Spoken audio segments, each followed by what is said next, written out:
There is a quiet intelligence living inside your body. It beats your heart without asking for permission. It knits your skin together after a wound. It restores your strength after sleep. Before you learned to speak, before you formed beliefs about illness or health, this intelligence was already working in silence. In the teachings of Siddhartha Gautama, the Buddha, there is a deep respect for the natural order of things. The body is not an enemy. It is not a broken machine that constantly needs correction. It is a field of living processes shaped by causes and conditions. When conditions are harmonious, healing unfolds naturally, like a lotus rising through muddy water. Modern life teaches us to distrust our own organism. We fear every symptom. We rush to silence discomfort without listening to what it wants to reveal. Yet, in the Buddhist understanding of interdependence, nothing arises without a reason. Pain is not punishment.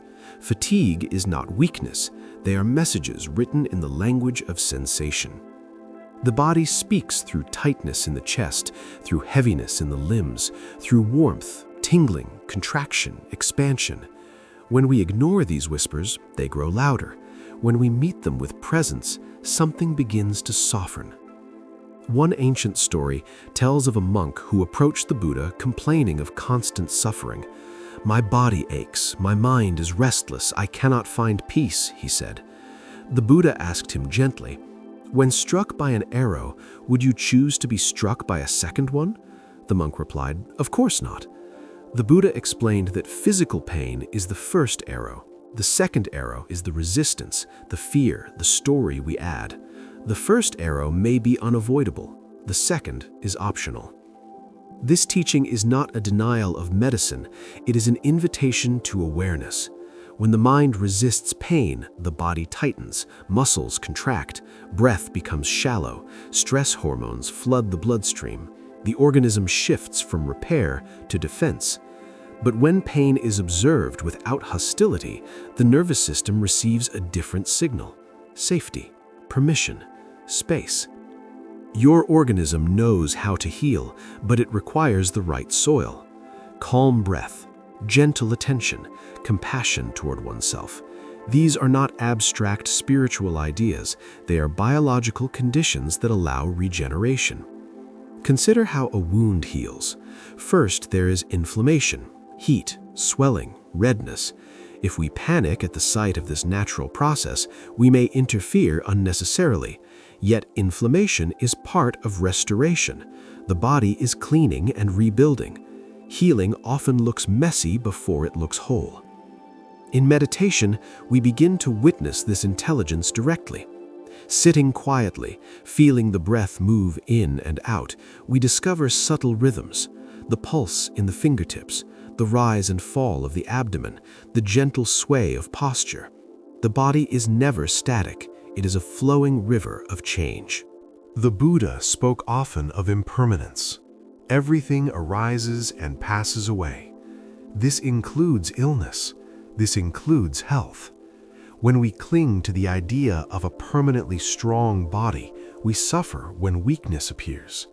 When we cling to the fear of permanent illness, we suffer even in moments of relief. Healing begins not with control, but with acceptance of change. One of the most powerful Buddhist practices for supporting the body's natural healing is mindful breathing. Not forced breathing, not special techniques designed to impress, simply awareness of air entering and leaving, slow, continuous, like waves touching the shore. When breath deepens, the parasympathetic nervous system activates. Heart rate slows, digestion improves, muscles soften. The organism receives the message that it is safe to repair itself. In a world of constant stimulation, this safety is rare. Imagine a garden constantly shaken by wind. Seeds struggle to root. Now imagine the same garden protected, quiet, warmed by steady sunlight. Growth becomes effortless. Your body is that garden. Your awareness is the protective wall. There is also the practice of body scanning, gently moving attention through each part of the body without judgment. Forehead, jaw, neck, shoulders, chest, abdomen, hips, legs, feet. Wherever tension is found, we do not attack it, we simply notice. Often the simple act of being seen allows tension to dissolve. This is not magic, it is relationship. For years we may have treated our body as an object, demanding performance. Now we begin to treat it as a companion. Compassion plays a central role. In Buddhist teachings, loving-kindness meditation is directed first toward oneself. May I be safe. May I be peaceful. May my body be at ease. These phrases are not wishes thrown into emptiness. They are gentle instructions to the nervous system. Words shape inner chemistry. When repeated with sincerity, they cultivate warmth that spreads through tissues and organs. Many chronic conditions are worsened by internal conflict, the mind fighting the body resisting the mind. Healing requires reconciliation. It requires listening. When you sit quietly and place your hand on your chest, you may feel subtle warmth. That warmth is life responding to touch. You may notice that breath slows naturally. The heart softens. In that moment, you are not fixing yourself, you are accompanying yourself. The Buddha did not promise immortality. Bodies age, cells change. Eventually, each organism returns to the earth. But within that natural cycle, there is immense potential for harmony. Suffering often comes not from the body itself, but from our separation from it. To reconnect is to remember. The organism has been healing you every day since you were born. Even now, as you read these words, millions of cells are repairing damage, adjusting balance, restoring equilibrium. You do not need to command them. You need to create conditions of peace. This is the beginning of understanding that your body can heal itself, not through denial of medical wisdom, not through blind optimism, but through partnership with the quiet intelligence that has always been there. When we speak of healing, we often imagine dramatic change, symptoms disappearing overnight, energy returning suddenly. Yet in the Buddhist view, transformation is usually subtle, like the gradual brightening of dawn. It begins in the mind and flows gently into the body. Stress is one of the most powerful disruptors of natural balance. When the mind is filled with fear, anger, or constant striving, the body enters a state of vigilance. Muscles prepare for danger, breath becomes shallow, digestion slows. Over time, this state exhausts the organism. The Buddha taught the middle way, a path between extremes. Applied to health, this means neither neglecting the body nor obsessing over it, neither suppressing symptoms nor becoming defined by them. Instead, we cultivate balanced awareness. A simple but profound practice is mindful movement, slow walking meditation, gentle stretching performed with full attention, feeling each muscle extend and release. When movement is mindful, it becomes communication. The body informs us of its limits. We learn to respect them. In monasteries, monks often sweep the courtyard slowly, feeling the ground beneath their feet. The act is ordinary, yet the awareness is complete. In this way, even daily tasks become restorative. When attention is unified, inner fragmentation decreases. Energy that was scattered begins to gather. There is a story about a musician who approached the Buddha after failing repeatedly in meditation. "My mind is either too tense or too dull," he said. The Buddha asked him, "How do you tune a lute?" The musician replied, "If the string is too tight, it breaks. If too loose, it does not play." The Buddha smiled and said, "So it is with your effort. Healing follows the same principle. Too much force creates resistance. Too little care creates stagnation. Many people attempt to fight their illness aggressively. They tighten around it. They declare war on their own symptoms. This internal battle amplifies stress. Instead, Buddhist practice invites curiosity. What is this sensation teaching me? What lifestyle pattern preceded it? What emotion has remained unexpressed? Mindfulness of emotions is essential. Unfelt grief can settle in the chest. Suppressed anger can tighten the jaw and shoulders. Chronic anxiety can disturb digestion. When we allow emotions to surface without judgment, they often move through the body like a wave and dissolve. Seated meditation creates space for this movement. As thoughts arise, we observe them without clinging. As feelings appear, we name them gently. Sadness is here. Fear is here. Warmth is here. Naming reduces reactivity. The brain shifts from survival mode to reflective awareness. In this state, healing mechanisms activate more freely. Another powerful practice is conscious rest.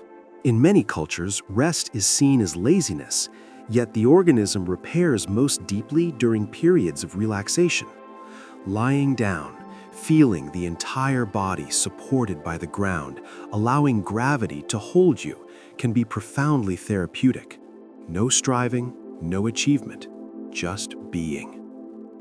Nutrition, too, becomes an act of mindfulness, eating slowly, tasting fully, recognizing the interconnection of earth, rain, sun, and human labor in each bite. Gratitude before meals calms the mind and prepares the digestive system.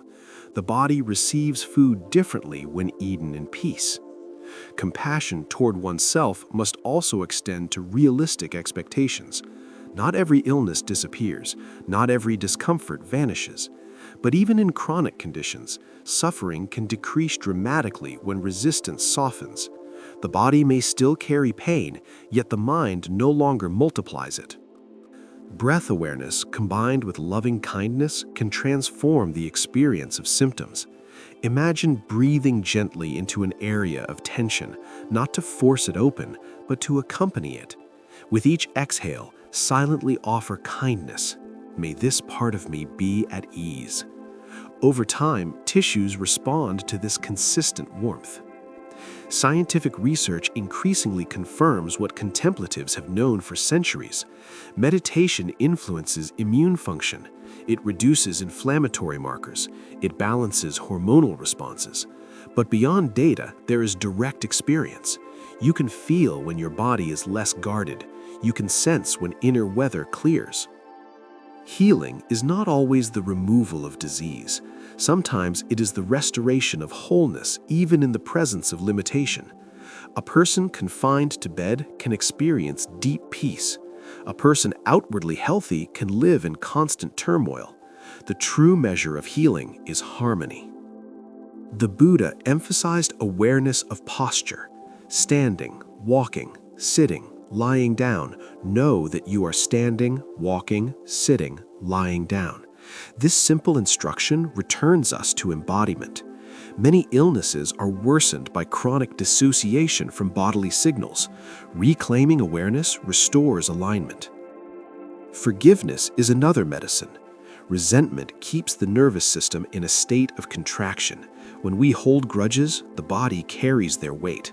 Forgiveness does not mean approving harmful actions. It means releasing the internal tension that binds us to past events. In that release, breath deepens. As you cultivate these practices, you may notice small changes. Sleep improves, digestion becomes steadier, headaches lessen. Even if symptoms remain, your relationship to them transforms. Fear diminishes, confidence in the organism's wisdom grows. Your body is not separate from your mind. They are expressions of one process. When awareness becomes gentle and stable, the entire system reorganizes around calmness. This is not instant, it is patient, like water shaping stone. The more you listen, the more you realize that healing has never been absent. It has been waiting for cooperation. The organism is always moving toward balance. Your role is to remove unnecessary interference and to provide conditions of safety, compassion, and presence. There is a deeper layer of healing that unfolds when we begin to understand the nature of identity itself. Much of our tension comes from the belief that we are a fixed, fragile self who must constantly defend against the world. The Buddha invited his followers to examine this assumption carefully. When you observe sensations in meditation, you notice that they arise and pass on their own. A pulse appears, then fades. An itch forms, then dissolves. Warmth expands, then cools. If the body were a solid entity, sensations would remain unchanged. Instead, everything is fluid. This insight softens fear. If pain is changing moment by moment, it is not a permanent enemy. If fatigue shifts with rest and nourishment, it is not an identity. The body becomes a process rather than a prison. One of the most transformative practices is mindful observation of discomfort without immediate reaction. Sitting with a mild ache, breathing steadily, noticing its texture. Is it sharp or dull? Does it expand or contract? Often, the mind exaggerates pain through anticipation. When observed directly, sensation may be intense but manageable. The Buddha compared the mind to a clear lake. When disturbed by wind, the surface becomes turbulent and cannot reflect accurately. When the wind ceases, the water clears naturally. Healing the body requires calming the winds of agitation. Gratitude also has profound physiological effects. Each evening, recalling 3 simple things the body allowed you to experience: the ability to walk, to see light, to taste food. Gratitude shifts attention from deficiency to abundance. Hormonal patterns respond accordingly. Stress decreases. Silence is another medicine rarely valued in modern life. Extended periods without noise allow the nervous system to reset. In silence, subtle sensations become audible. You may notice how certain thoughts trigger tightening in the stomach. You may recognize how kindness toward yourself releases that tightening. Community, too, supports healing. In the Buddhist Sangha, practitioners meditate together, share meals, and support one another's discipline. Loneliness can amplify illness. Connection reduces isolation and strengthens resilience.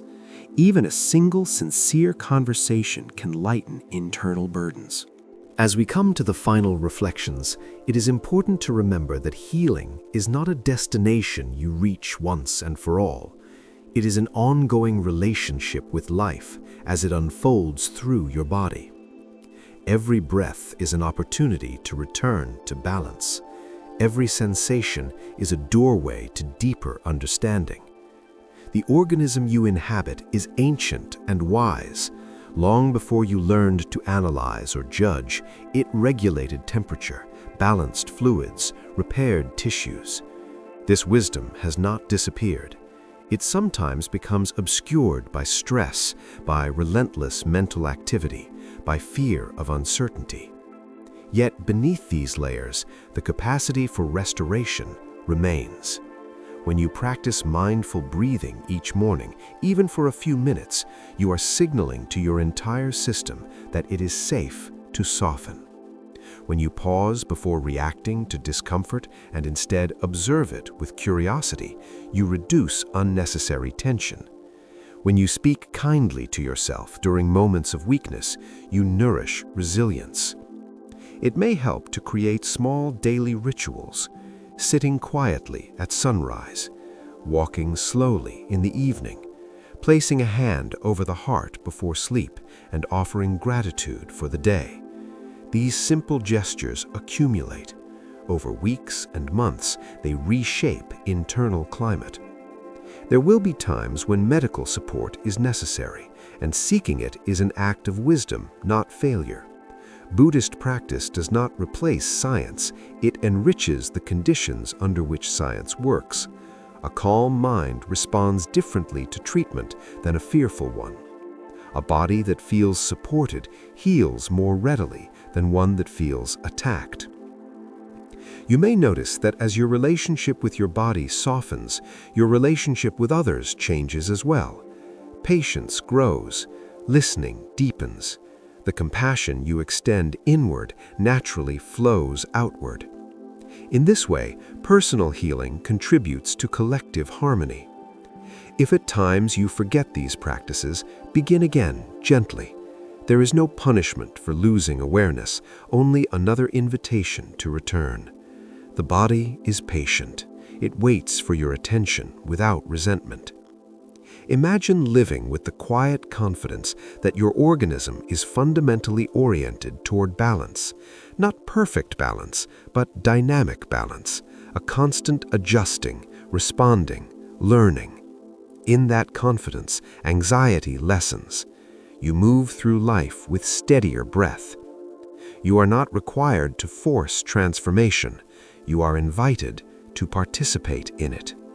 Through mindful breathing, loving kindness, conscious rest, balanced effort, and compassionate awareness, you create fertile ground for natural healing.